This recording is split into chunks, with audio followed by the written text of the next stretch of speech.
Hello everyone, this is Alexa May Ruiz and I'm gonna show you some patterns in nature that can be found at home. So stay tuned. First pattern is symmetrical pattern.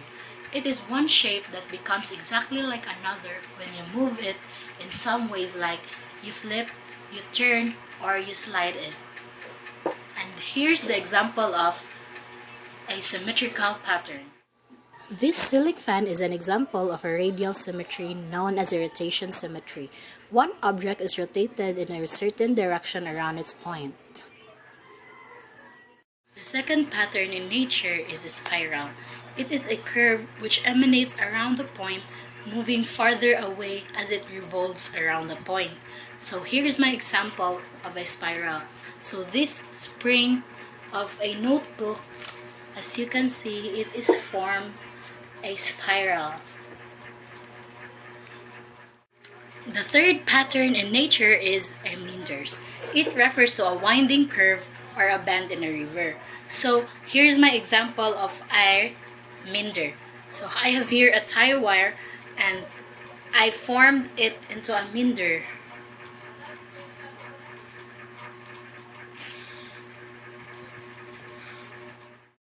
So the next pattern is waves. It is a transfer of energy from one location to another. You can create a waves in the water when there is a disturbance or pressure from it. And here's my example of a waves. Because of the disturbance or pressure comes from the bubbles of the oxygen, it created waves in the upper surface of the aquarium.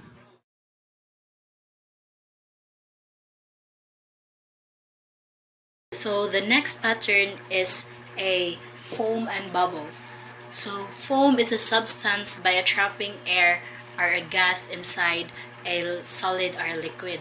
So this sponge here is an example of a foam, a solid foam, because there is a gas bubbles inside in it. And here is my example of a bubbles. These bubbles comes from the oxygen that is put inside the aquarium. The next pattern is a tessellation. It is a tailing that uses shape to cover a surface with no gaps and overlaps. So here's my example of a tessellation. Tiles is an example of a tessellation, in where it covers a surface with no gaps or overlaps.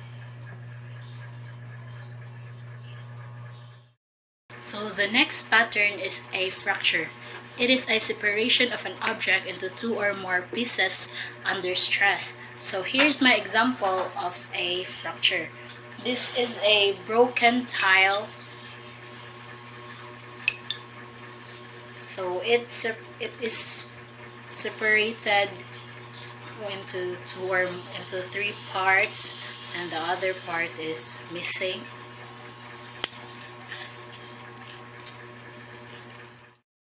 The next pattern is crack. It is a line on a surface of something along which has been split. So I have here a shot glass that has a crack.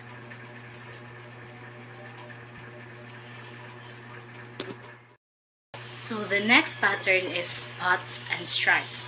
So it is made by a series of bands and strips, often of the same width and color along the length. So I have here my clothes. So this one has a stripe pattern, and this one, in its color, it has a spots and also in the sleeves.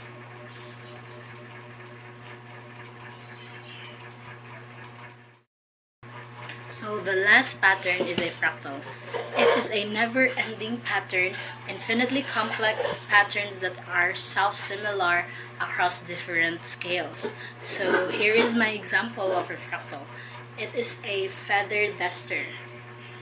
It has its never-ending pattern.